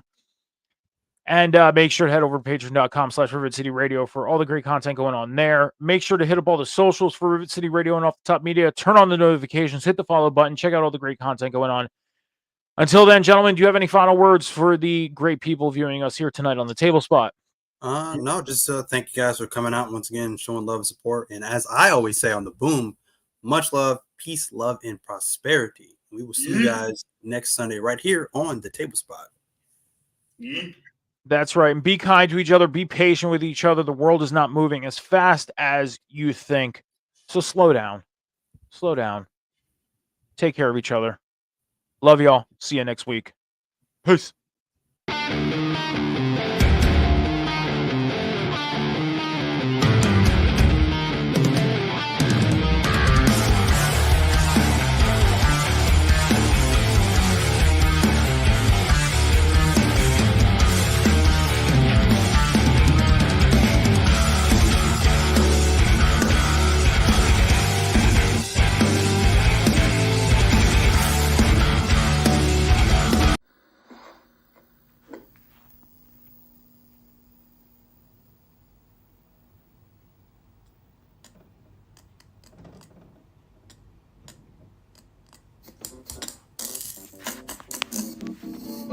I don't want to set the world on fire.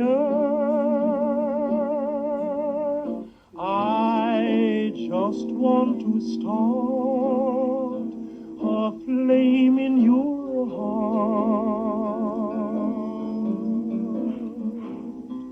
In my heart I have but one desire. And that one is you.